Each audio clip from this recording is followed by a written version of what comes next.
After being defeated via unanimous decision by none other than Dmitry Bivol, the general opinion of the overall boxing community, fan or not, seems to be that Canelo should move back down to super middleweight, where he is known to be extremely competitive in terms of his speed, power, and defense. And it would appear that Canelo himself is pretty eager to get the loss off the collective minds of the boxing world, as within just 2.5 weeks of the defeat, Eddie Hearn of Matchroom Boxing had announced the trilogy fight between Canelo and Gennady Golovkin.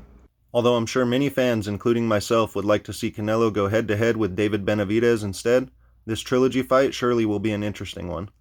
As I'm sure many of you know, their first fight ended in a somewhat controversial draw, whereas their second fight was slightly less competitive, with Canelo winning a majority decision over the feared knockout artist. But after his loss to Bivol, I'm almost certain that Canelo will be gunning for the knockout more than ever against Gennady when the trilogy fight comes around on September 17th of this year.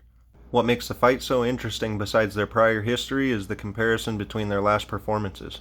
Gennady having come off of his longest career layoff of over 400 days to win his match against Ryota Murata via TKO. Although he took some good punches in the process, Gennady appeared to be in relatively prime shape. He landed the jab effectively as usual, put solid work to the body, and showed the same devastating power he's come to be known for. On the other hand, Canelo, as mentioned previously, was defeated by Bivol back in May, but in a completely different fashion, being masterfully outboxed to the surprise of many.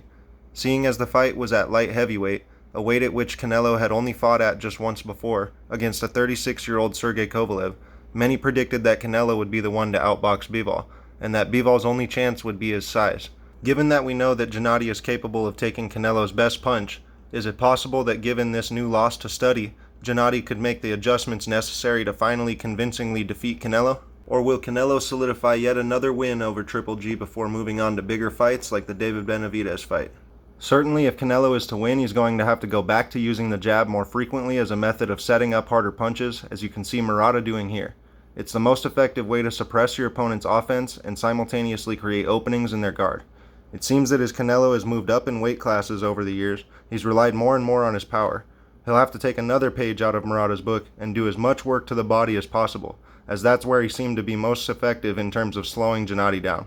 9 years is a pretty big age gap, so let me know what you guys think in the comments, and if you enjoyed, like and subscribe. Be sure to head over to the community tab and vote on the latest poll, Gennady versus Canelo.